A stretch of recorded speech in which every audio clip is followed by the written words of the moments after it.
Something big is coming, bigger than what is happening in Israel and Gaza, bigger than the United States just announcing it's sending a massive second carrier group to Israel. No, we are being played like pawns on a giant globalist chessboard right now. And if you watch our show for any length of time, you already know this. Of course, you're already informed about this. At the heart of it, though, are real human beings suffering unimaginable cruelty as these globalists try to consolidate power. It's really the unipolar versus multipolar world war that we have been predicting here on this channel.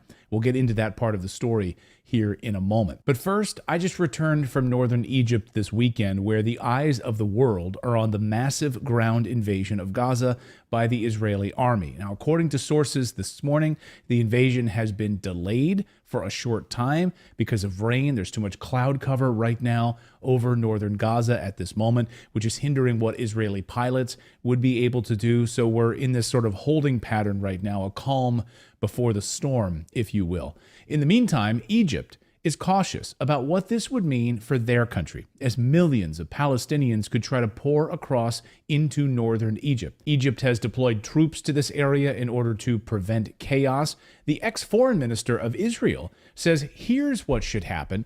Egypt should set up a massive tent city and move Palestinians into the Sinai desert so they can live in a tent city, kind of like Burning Man in the desert. The area, where were they to go? Okay. Very, I mean, this is thought out. It's not something that we tell them, go to the beaches, go drown yourselves, God forbid. Not at all. The idea is for them to live over to the open areas where we and the international community will prepare the infrastructure, tent cities with food and with water. You know what? Just like for the refugees of Syria. That's one idea. The other idea is that the Palestinians, could, stay in their own homes, as long as we're spitballing ideas here. Back to Egypt. Egypt says the Western media are lying about their border. Egypt says their side of the border is open at the Rafah border crossing, but the Gaza side was destroyed on Tuesday by Israeli airstrikes. The attack on the border crossing was confirmed, in fact, by the Israeli press on Tuesday. This is not a conspiracy theory, and sources told me that the infrastructure on the Gaza side of this crossing was destroyed, so getting trucks and convoys through would be impossible. And we just got these images in a few moments ago. These are images you will not see on CNN. These are hundreds of trucks on the Egyptian side of the border filled with aid, medical supplies, food, and water, ready to cross, but they are not being allowed to cross. So why the lies by the Western media? There is no sign that the Egyptian side is open. Egypt is refusing to provide a safe corridor for any Palestinian refugees looking to flee Gaza. So first of all, secondly, if I may, Egypt is not refusing to provide safe passage. And so still, unfortunately for the people there, no movement there. Well, I have some ideas. Of course, the West would love nothing more than to blame Egypt for this, as Egypt has really pissed off the West. One of my commenters on a video yesterday said Egypt should join BRICS. Oh, but they already have filed to join BRICS, and they are aligning themselves with Russia and China. Just look at all the Western newspapers criticizing Egypt this morning. Reuters, which is a UK intelligence cutout, quote, Egypt moves to prevent exodus of Palestinians. What does that even mean? They're moving to prevent an exodus? Here's the New York Times, quote, as deaths soar in Gaza from Israeli strikes, Egypt offers aid, but no exit. The New York Times is awful, of course, but my favorite is the Washington Post. Quote, why Egypt isn't allowing Gaza refugees despite Israel evacuation order, end quote. So just look at the logic of this headline. So I'm just asking the obvious question, why is it Egypt's responsibility when Israel ordered the evacuation? Now, I'm no geography expert, but if Israel wants Palestinians to move out of the way, there's a pretty big border right here where they could come through. Israel could provide them with all the help they need, right? Why would you force them through a bombed-out border crossing funnel into Egypt to live in a tent city? Journalist Mark Lamont Hill asked the same ex-Israeli foreign minister that very same question this weekend. We want to open a humanitarian corridor so they can leave. But if Hamas... So that who can leave? Citizens? You're saying civilians can leave But only through the Rafah border, correct?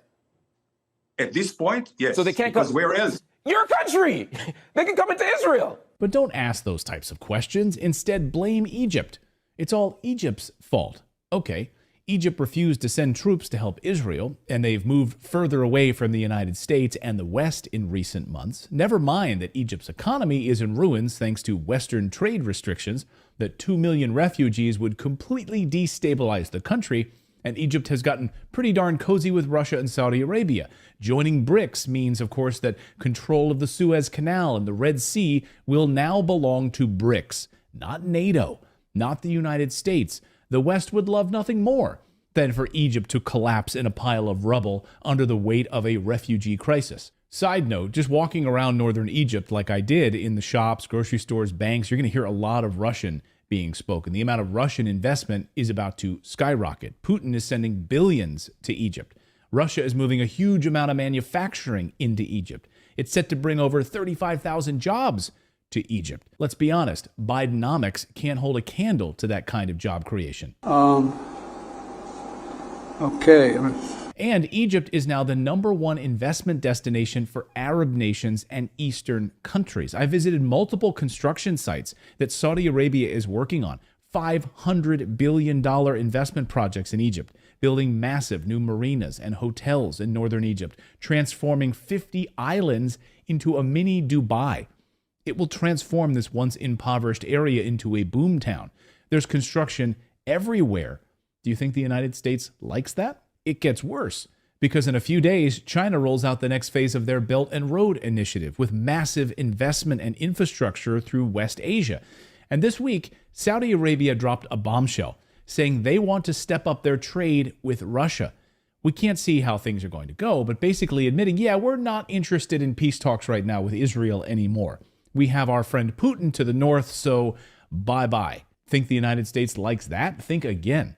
The unipolar world order is collapsing right before our eyes, and the West is trying desperately to hold on to power. Something bigger than Israel is coming. The globalists' plan for power is not playing out the way they had planned, and we are seeing the first major signs this weekend that 2024 is about to look a whole lot like 2020. With travel lockdowns, canceled flights, virtual schooling, virtual work, censorship mandates, all of it is here. It won't be because of a pandemic, by the way. They've already tried that. No. It's because of this impending world war. And Tucker was right just a few weeks ago when he said this. So they can't lose. They will do anything to win. So how do they do that? They're not going to do COVID again. I know everyone on the right's afraid they're going to do COVID and mask mandate. They're not going to do that. They can't do that. If they've already been exposed, that won't work. There's going to be, no, what are they going to do? They're going to go to war with Russia is what they're going to do. There will be a hot war between the United States and Russia in the next year. And really? Yes, of course. They want it anyway. Do you think we're headed for a new round of control and restrictions thanks to a hot war?